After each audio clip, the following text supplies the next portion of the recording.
Muli magandang hapon Pilipinas. Ako pa rin po ang inyong kasama, Eli Saludar. Secretary, magandang hapon sa iyo. Magandang hapon mga kababayan. Ito po yung ating paboritong programa, Paras kay Paras. Ito po yung dating Secretary, Jing Paras.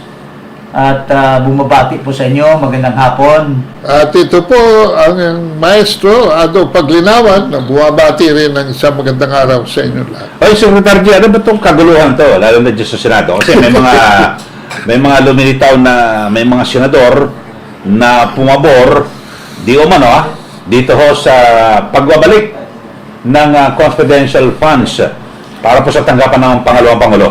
O nga, kung pakinggan mo yung the whole scenario, parang comedy of errors, no? Kasi, galit na galit sila, pero, ang pinapagalitan nila, dinideny naman nila yung nilabas na hindi nangyari. So, nakakatawa. Parang nasa circus. Again, it seems that the Senate is now again in the circus. Kaya marami pong nanonood kasi natutuwa sila sa mga clowns na galit na galit. So ito po yung pangyayari. Galit na galit si Jinggoy, galit din si Bato. Pero pakinggan natin itong senaryo doon sa Senado. Yesterday, we had an all senators caucus and we discussed lengthily the budget of the Republic of the Philippines. And just before we entered this august chamber, much to my dismay and much to our dismay, there was a news report that identified 8 or 9 senators, and there were names on that list. 8 or 9 senators who wanted to restore the confidential and intelligence fund of the Vice President and the Department of Education. And I wish to tell the people of the Philippines that there was no votation that happened yesterday with regard to the intelligence fund of the Vice President and the Department of Education. In fact, we had an executive session, and I do not know who of our colleagues who scooped or leaked our conversation to this media outlet. I have been a senator here for more than 10 years. And this is the first time that I encountered a scoop or a leakage. I do not know. I do not want to name names. This is a violation of our rules. And the majority floor leader will expound it later.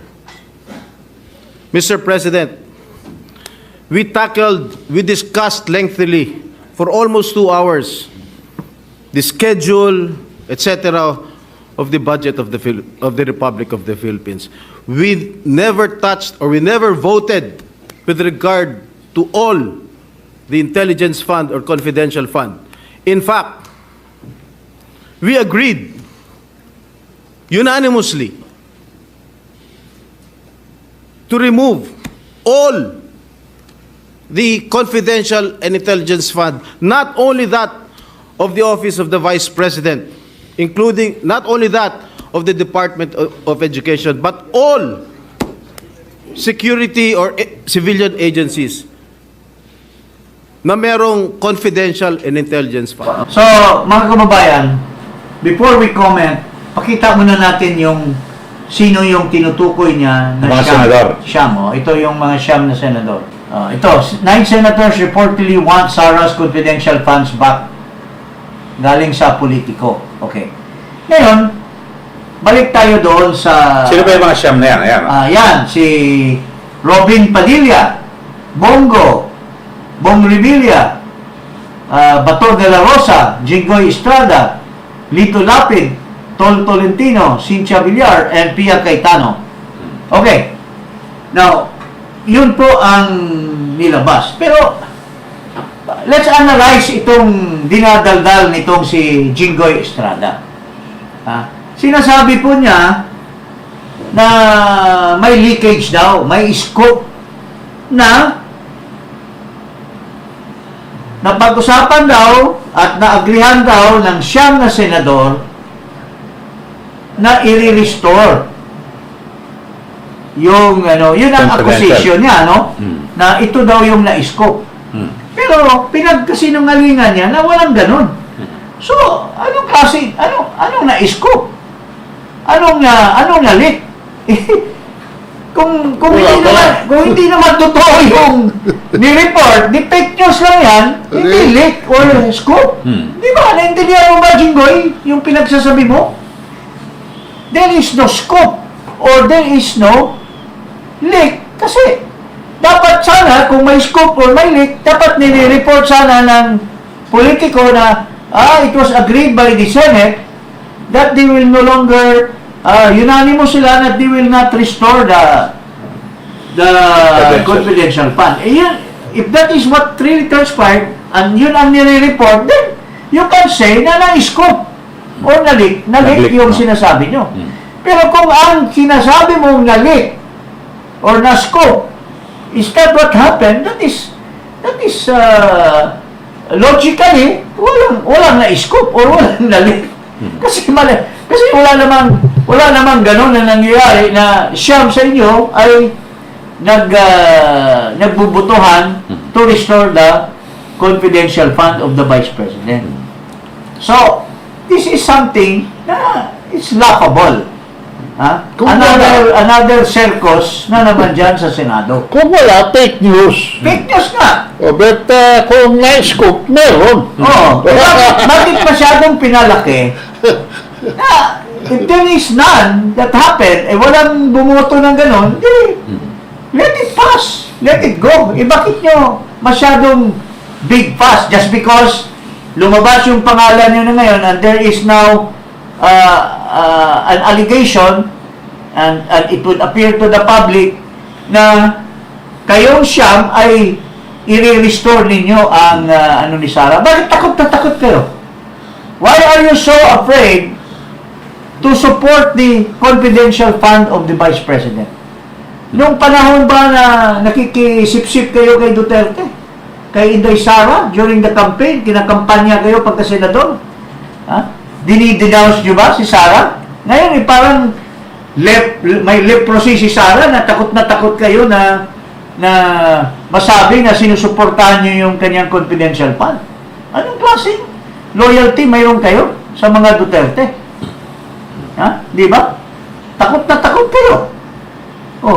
Kasi nasabi na nag-support kayo pero pinagkasinungalingan nyo na hindi kayo nagsusupport. So now it got into the public. Bakit? Why are you so afraid that you will be branded as supporters of the restoration of the confidential fund of the Vice President? Anong masasabi mo, Eli? Pero dito lumilitaw na parang talagang takot na yung kanilang pangalan ay maidikit ngayon kay BP Maidikit Sara. kay BP. Pero nung eleksyon, si Sara ay napakataas ng rating, maaari pa lang, ididikit na nila yung katawan nila kay Sara. Nakakahiya kayo. Mga senador. Sala kayo sa init, sala kayo sa lamig. Di ba? Pero dito, kung sinasabi na yung leak sa media, hindi naman nangyari sa closed door meeting, so walang patutungan na investigasyon. So where is the leak? Non-issue. Wala, dapat. It's a non-issue. Alam mo, pwede naman sabihin niya, halimbawa, may mag-interview. Senator, may lumabas na ito. Ay, wala, hindi namin pinag-usapan. Tapos na. So there's no leak. Why is it making a big fuss? If it did not happen and you are endorsing, dapat you run after them, not on the basis na nilik yung executive session, but gumagawa ng istorya na mali yung politiko o yung ex-com, Sa... yung Twitter, na hindi nangyari, pero they made a story out of a molehill, so to speak. Tsaka, ano you know, the Senate used to be the bastion of independent legislation. In fact, ang bawat boto dyan, ina-announce pa. I am voting yes because. Or I'm voting no because. Sa plenaryo. Dignidad ng independent. So, ibig sabihin ngayon, nitong ni Jinggoy, kasi pumuputok yung butsi niya, na ang senador, bawat isa sa kanila, na siyam, ay hindi nila bibigyan ng way na maaprubahan yung confidential fund na ni-request ng Office of the Vice President and well, anong big deal doon? What's the big deal? Sinasabi na ng ating Vice President na, well, that's your prerogative. If you don't want to give it to me, give it to my department, well, what can I do? I have programs, but I just have to do without it. Di ba? Wala naman. Hindi naman namimilit yung Vice President. Hindi naman kinakalampag kayo dyan. Kung takot na takot kayo dito sa nakaupo sa Malacanang na masabing nagsusupport kayo kay Inday Sara, mga traidor kayo, mga kababayan, mga traidor ito. Uncertain kasi. Uncertain dikit ng times. dikit sa Vice President during the campaign, ngayon kailangan ng Vice President ng support niya para mapalawak niya yung program, masuportahan yung mga program niya to protect the children, to build up the ROTC and the PMT. Oh. Wala. You abandoned the Vice President. You betrayed her trust in you when she was there on the pedestal. Gusto niyong abutin siya at ididikit niyo yung katawan niyo sa kanya para lang maboto kayo. Ngayon, she is being demonized by the left and by some individuals. Parang ayaw niyo nang dumikit. Parang she's suffering from leprosy. Parang may sakit na nakakahawa. Oo, ano ba naman yan? Ang pinagkasing lalaki kayo. Ang pinagtataka ko rito, itong tungkol sa PMT at ROTC is something that is directly related to security of this country. Yes. Pero yung pera gusto nyung ilipat doon sa West Philippines Sea. Na wala namang intelligence na kailangan doon dahil Nagpapatintero lang tayo doon. Oo. Mamaya itatackle natin yung sinasabing intelligence fund kung saan kailangan. Pero may katotohanan ba? Yung mga dinadaldal nitong mga false prophet na ang China daw ay andito na daw at iti-take over na daw tayo like what the Japanese did. Ayan, pag-usapan natin yan mamaya. Pero in the meantime, yun po, ang sinasabi, bakit naglilik? Bakit nai-scope? Wala naman katuturan yung nag-leak o na-scope kasi hindi naman nangyayari. Kung ako mag-scope or makukuha ko yung leak, dapat kung anong totoong nangyari, doon, dapat yun ang lalabas sa media. Pero kung ang hindi nangyari ay yung lumabas, Palagay lang yan. ko, Secretary, nagkaroon ng jolt of conscience dyan.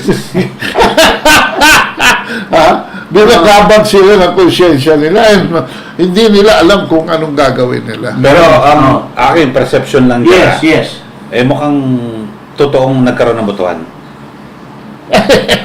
Palagay ko. Bakit sila nagagalit? No. Palagay ko. Wala. Palagay ko. Meron na. Ako lang Na-preempt sila. If ever. Ayun. Diba? Preempt. Pero bakit hindi Kasi nyo, ginawa nilang bakit executive hindi nyo session. aminin? Ibig sabihin, lihim eh. Nilihim ninyo, pero siguro talagang, kung gano'n ang nangyayari, then the Vice President will welcome you for retaining her trust and confidence in you as real friends. Kung Pero, totoo yan, pero sino yung nag-leak? pinagsinungalingan mo Mr. Senator Estrada, pinagsinungalingan mo na wala. In fact, unanimous kami na hindi namin itatakil ang confidential fund. So, when this thing came out na mayroong siyam, hindi naman pala totoo, so anong leakage na pinagsasabi mo? Anong na-scope? When it is not true that that thing transpired. At kung sino man nag-leak niyan, palagay ko, kaliwa. Pero bakit si Senator Bato, bakit parang nagreklamo rin siya na nag-leak? Pwede niya naman sabihin ng harap-harapan na, susuporta ako dyan, kababayan ko Ewan yan ko eh. dyan, alam mo ito si Bato. Kung hindi dahil kay Pangulo Duterte, hindi magiging PNP chief. Hindi itong bato na matigas Hindi magiging senador eh. Mayroong iba-ibang klaseng bato Yung bato sa shoreline, ayun yung nag-chip off. Siguro yun ang klaseng bato na itong De La Rosa na ito. Hindi yung bato na... Hindi siya bato, balani. yung rock na... Small and rock. as hard as a rock. So, Siya ang rock and roll. paling-paling. Rock and roll. Remember, mga kababayan, lahat yan, yung toll, yung bato, inakay lang naman ni PRRD yan. They were nobody. Of course, they were officials.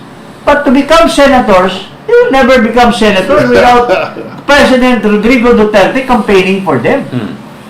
Di ba? Tingnan mo ito si Tolentino. I mean, with due respect, hindi po kayo pinupulaan namin.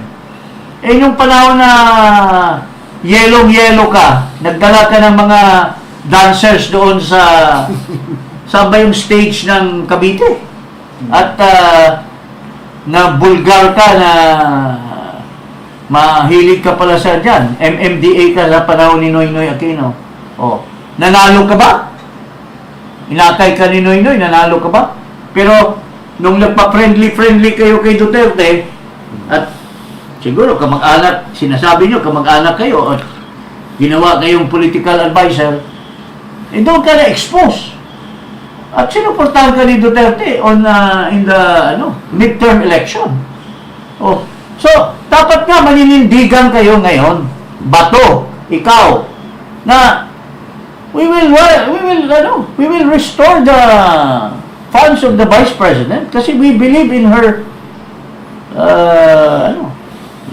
Pero naman, wala namang reklamo si Senator Bongo, Senator Tondo. si Bongo, yan. Pero iba wala pa. All throughout yan. Dalawa lang naman ang reklamo. Respeto ko dyan, si Pia Cayetano. Dalawa lang naman ang Robin Padilla. pumayak dalawa. Si Bato at yan, si Senator yan. Estrada.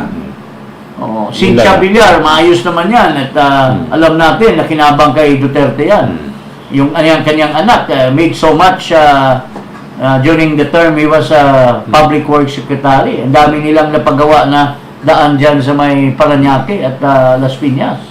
Pero dito sa Siam na nag-leak di umano, dalawa lang naman ang pumipiyok eh. Pero yung iba wala naman. So ibig sabihin... pero big deal kasi na magtatayo ka at galit na galit ka, tapos at the end of the day, yung palang inaakusa mo na nag-leak, hindi naman pala yung nangyayari according to your... So di walang mali ang leak. So hindi. Walang nilik. There is no leak. There is no scope. Why? Because hindi na-capture yung nangyayari sa loob eh. Di ba? Nakakatawa. Kung hindi nangyari yung mga siyam na yan na nagbubutuhan, so anong scope at leak na pinagsasabi mo? If pinagsinungalingan mo yung nangyari yan, then there's no such thing. Di ba? It's funny.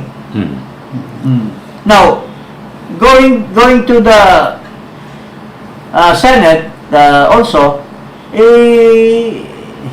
sometimes yung mga magkakapatid, hindi nagkakasundo. Ha?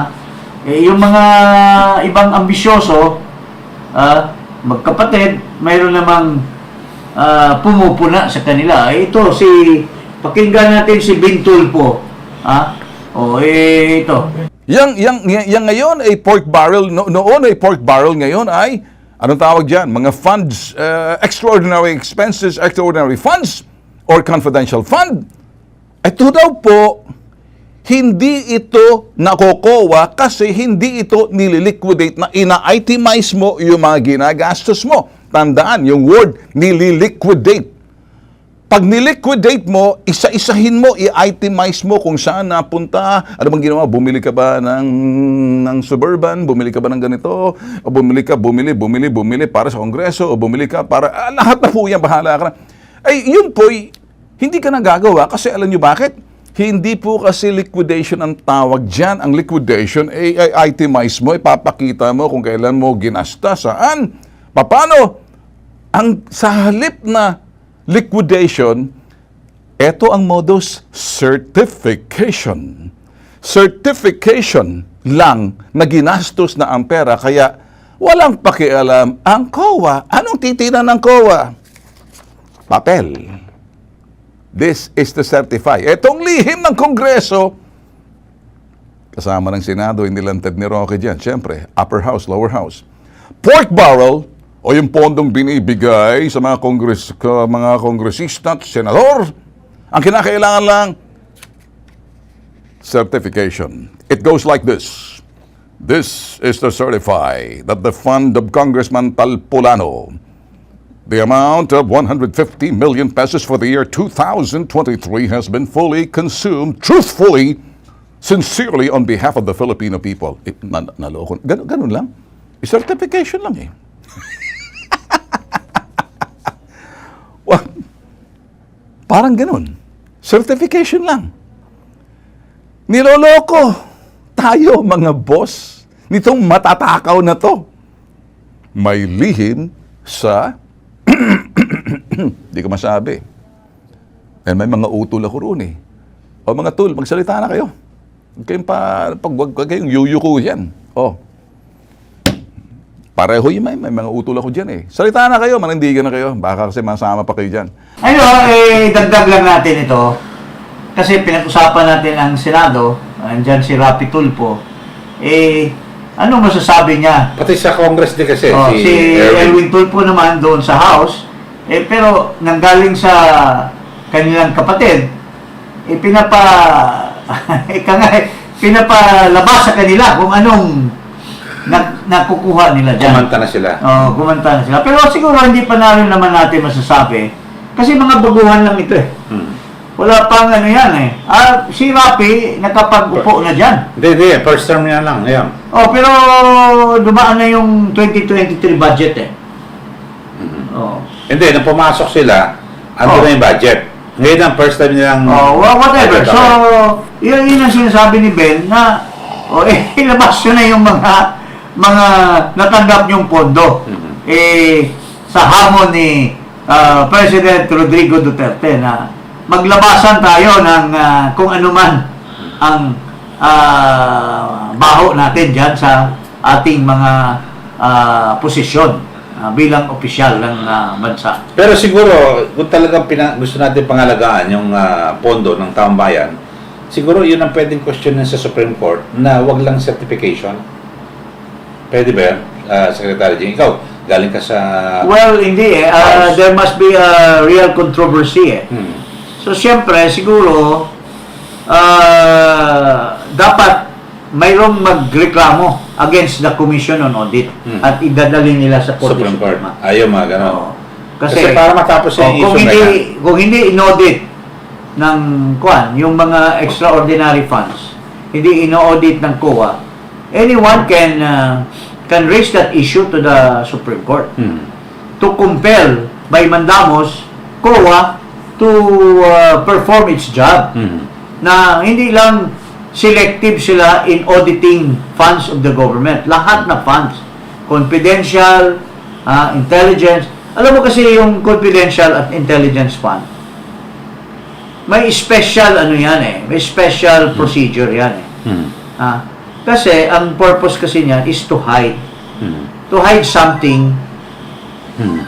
To protect the interest of those na nabigyan. Kasi baka ito isang ahente na i-report niya yung Informer. informer. O bibigyan mo, sige, ito yung bayad. Kung i-audit mo yan, ibigay mo sa ordinal, there are two kinds of audit eh. There are two kinds of audit eh. Ang audit yung sa local government mayroon silang COA residents. Ang Congress din mayroong COA resident. So pero dito sa confidential at saka intelligence fund, direkta sa head ng COA. Doon yan sinasabit kasi siya lang ang pwedeng tumingin. Kasi confidential nga. Oo. Kasi to protect the security of people. Di ba, may isang NPA na bumaliktad. Bigyan mo ng pera at ituturo yung mga ganyang kasama. Yun, pwedeng gamitin yung intelligence fund na yan. Pero dito sa panukalang budget na ito, kasi parang naabuso rin. Lahat ng departamento humingi na. Yes. Ng confidential fund. Kaya parang naging palasak at naging unpopular sa publiko. Actually, hindi dapat. Kasi kagaya ng DICT, yung pambili niya ng mga equipment, pang surveillance, dadaan sa confidential fund or intelligence fund. Hindi pwede yan. MOOE yan eh. Tama. Ang intelligence fund, talagang pinoprovide yan sa local government. For their use. Kasi yung local government, marami silang functions na kailangan nila yan sa peace and order. Kasi mayroong sinasabing Peace and Order Council. In fact, the local government code has provided that 5% of the Peace and Order Fund, yun ang amount ng ng intelligence fund. Yun, Oo. Okay, Kaya, so issue ng confidential funds, alam naman natin sa ibang mga departamento, ginagamit yan lalo na sa national security, no? Intelligence. ang dapat, Ito, ang number one questionable talaga dyan, yung kay Marcos. Bakit siya? Siya na ang commander-in-chief. Under na sa kanya ang ISAP. Nika. Under sa kanya ang NICA. Under sa kanya ang Armed Forces Intelligence. So, anong kailangan pa niya ng confidential fund? When he can only call any one of the officials there na, ano bang call natin? Can you conduct a surveillance or can you conduct? Ang ginagawa niya, nilulustay niya yung pera ni Marcos. Yung pera na naka-allocate sa intelligence fund, nilulustay niya sa travel niya. Yan ang totoo. Yun dapat ang numero unong i-audit ng gobyerno. Okay. So, dito naman, Secretary G, ano ba ito sinasabi na we're in a dangerous period na sinasabi ni dating DILG Secretary Rafi Alunan? Well, may sinasabi ito si Alunan na walang basihan. Sinasabi niya, may mga nabasa siyang report, itong sinasabi niyang Geopolitical experts. Security analyst. Oh. Hindi naman niya in-identify. Ang daming security analyst sa buong mundo. Dito lang sa atin maraming nagpapanggap na security analyst, maraming nagpapanggap na political analyst. Marami dyan, bayad na mga kano. At they only write what is dictated on them. So, how would you know now that there is veracity or katuturan or katotohanan dito sa pinagsasabi? Ito, pakinggan natin ito si Mr. Alunan. Okay. Okay. Saan ako naputol? At what point? Hindi, binanggit nyo yung based on analysts, sinasabi nila na pwedeng advance yung timeline from 2030 to 2027, tapos sabi niya 2025. Ang tanong ko ganito, no? If it's true that China is bent on going to war over what? Taiwan or South China Sea or both? Actually, you have to see it from the standpoint of the geopolitical goal of China, which is to be the next superpower. And the only way for them to be that is to get the United States out of the way in South China, in the South China Sea area, and to be more precise, the Indo-Pacific region. And nag-umpisa ito, yung kanilang belligerence, as far back as the 70s, when they began gobbling up the islands near Vietnam in the Paracels, no? And then in the 90s, kinuha nila yung Mischief Reef. And then in 2012, they wanted to get Scarborough. Between 2012 to the present, they built 3 artificial islands that have become military fortresses, and then 4 other military outposts also in this list to support those 3 major fortresses that have missiles, no, to support their air and naval assets in the area. So now you tell me, and anybody will probably, any fellow out there in the street that gets to know this information will probably ask, why is China doing that? Ano ba purpose niya? Secondly, dito sa Pilipinas, ang daming mga reports of infiltration of PLA operatives, spies, masquerading as POGO workers, tourists, students. Okay. I mean, I had a lot of respect for this guy, Rafi. In fact, he proxied for he proxied for his father-in-law, kawigan ko, on my wedding. Ito si Alunan.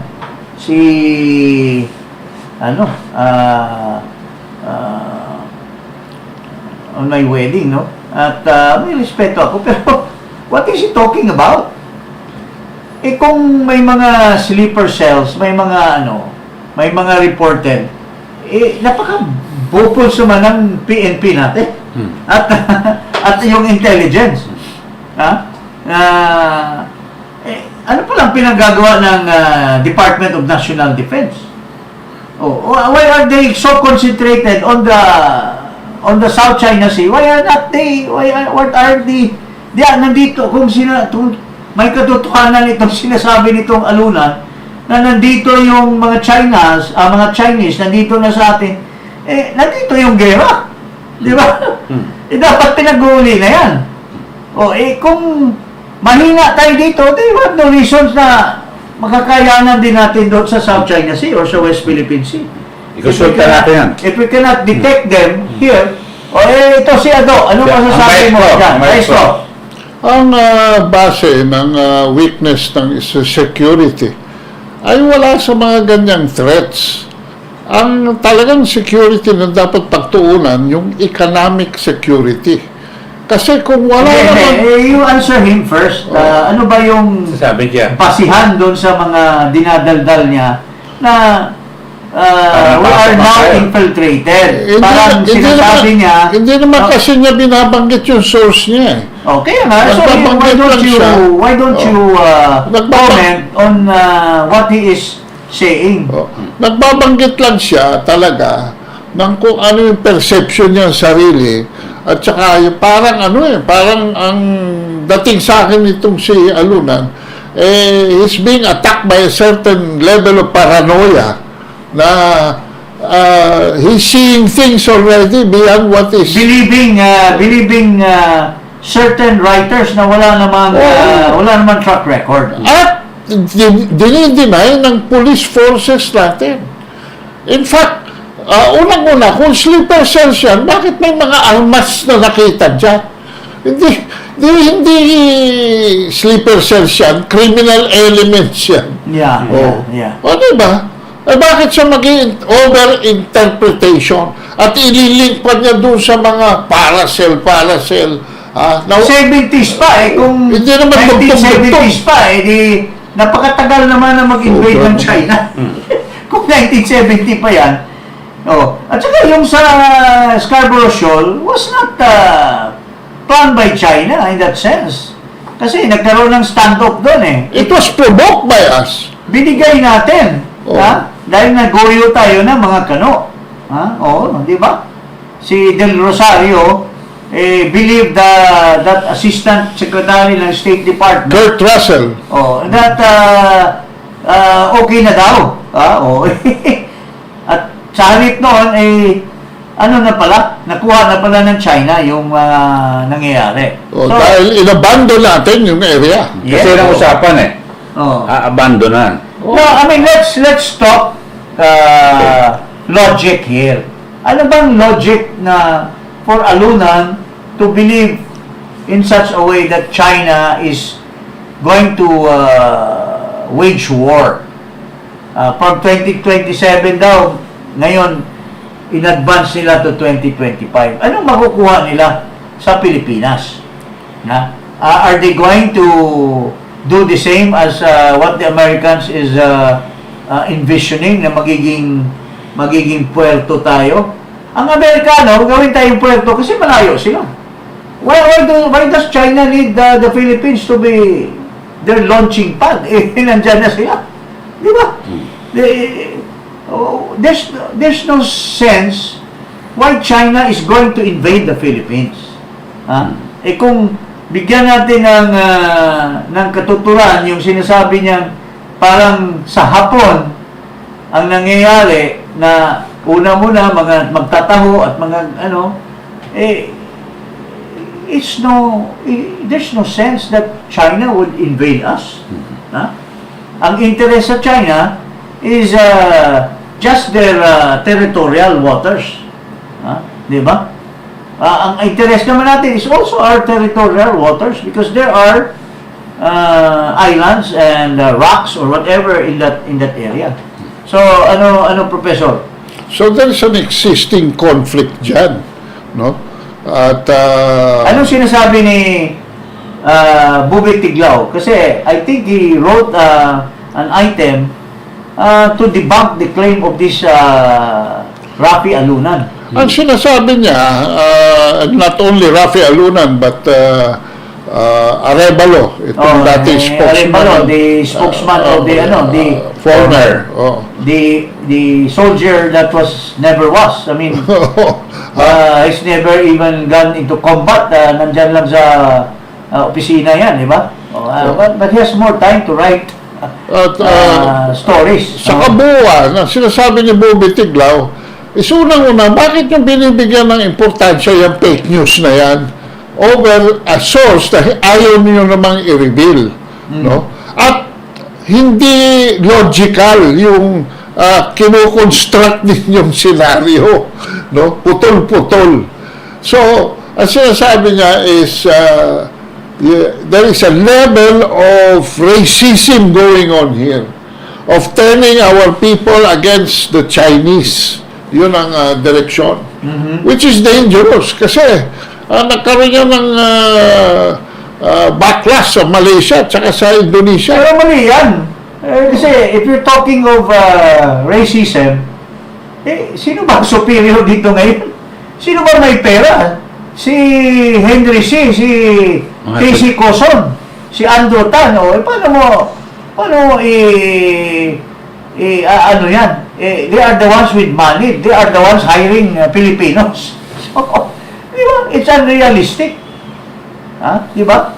Na i-condition mo yung mind ng mga taong bayan to hate the Chinese when in fact their boss, their employers are Chinese. And do you think these Chinese, they may be Filipino citizens, but 3/4 of their body and their blood belongs to China?